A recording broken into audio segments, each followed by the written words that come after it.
came and did a lot of research and did a really good job explaining what you believed was the issue, and that you dedicated yourself to be a part of how we were going to pass a Healthcare Prevention Violence Act. Could you share a little bit with us as to the trials and tribulations as you went through working with people from the other side of the aisle, and how there was many stakeholders, and how we eventually got to get that bill passed and signed by the governor not less than a week ago? Correct. There's a lot of trials and tribulations in this process. And this is the story of a bill that I wish more bills looked like this before they got to the finish line, because there was a lot of negotiation. So you start at the outset with one vehicle, which we call the House bill, in this case House Bill 4100, that a neighboring representative of mine from the majority party had filed, and I requested that I be added as a chief co-sponsor, which is the highest level of sponsorship that we have in the Illinois House. And I wanted to do that for a couple of reasons. One, I wanted to show my support for the fact that we should find a solution, and B, make this not a partisan issue. Let's put this in the fact that we can all work together, and we all have a role to play in this. And knowing that I'm not an expert on nursing issues or workplace violence issues or how hospitals function or how prisoners get moved from one place to another in the law enforcement world, those are not things I have great depth for. But I do have great respect for the people who came and talked to me at the very beginning, which happened to be a couple of nurses. And that is how my involvement really began, was the fact that I understood a little bit, but more importantly, I understood the passion and the reality that all these nurses, in fact, it was bigger than nurses at the end, but the nurses were the impetus for my involvement in this bill. So you start with the fact that I asked to be added as a chief co-sponsor, and then the bill kind of moves for a little while in its own, calendar process until we get to the real session part of it. And when the session part begins, the negotiations crank up because we have committee meetings. They're going to discuss different possibilities or amendments to this bill. In the background, there are discussions that are happening. There are discussions happening with the primary sponsor, as well as with different advocacy organizations that have their perspective on things. The role I chose to play was to work with the law enforcement side, where I have a lot of friends and colleagues who could give me their perspective on how we could make this move together. And not everyone was happy with the idea of even doing this bill, because it's not an easy one. It just wasn't here, we'll do this, therefore that solution. It wasn't like this. It was much more complicated than that. So everyone had a role to play in moving this forward.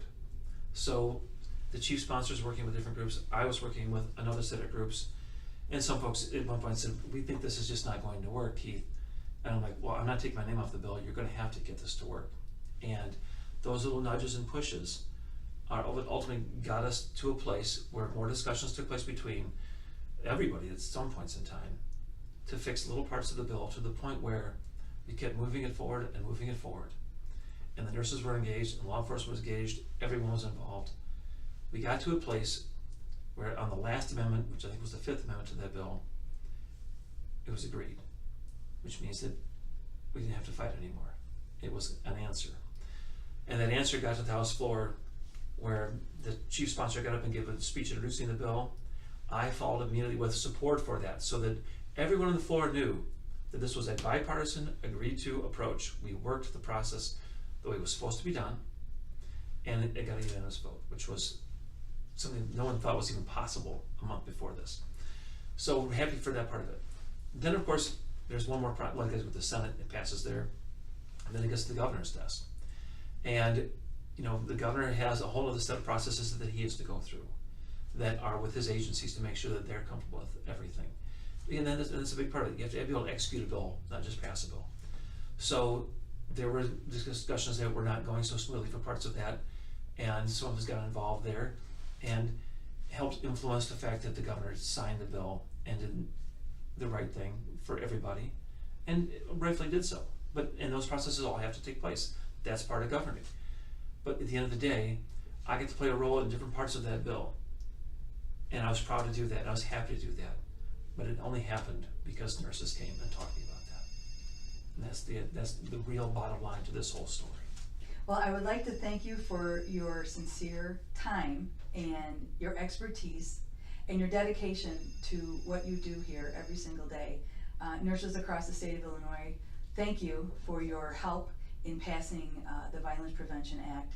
It was quite a huge bill that was with many stakeholders and over many months, testimony before committees, and both sides of the table coming together. It was quite a kingdom theory, wonderful policy portal example of how when you have an issue, when you have a vehicle, and you have the political environment that grabs everyone and holds their attention long enough, sustains over months to be able to pass a bill, Yeah. is quite an unusual and wonderful thing, especially in the state of Illinois. So again, thank you so much for your insight and sharing with nurses how important it is for them to be their legislators' nurse expert constituent, and encouraging them to raise that awareness, which aligns so much with political advocacy as nursing patient advocacy, and that they get involved and start building relationships with their legislators. I think it's really valuable to everyone. Nurses play a hugely important role in our society and in our lives in particular when we need them. And let me move one other point with you real quick. In a legislator, there's 118 of us in the House, so every district's got nurses in it. And every nurse, I hope, will take a moment and get to know the legislator, find out a little bit about them, and begin that relationship process. It's hard to imagine sometimes where your legislator is going to be able to help in a process. There's no way that you could have predicted, from my perspective at least, how the role that I could play in House Bill 4100 would have ever taken place. I was hugely supportive of the idea. That was the right thing for us to do. But the relationships that I have in Springfield helped us move that part of it forward. Every legislator has those types of relationships also. They're not the same ones, but we all have a role to play to make this successful for everybody. But it begins with a relationship with our constituent nurses at home. Thank you so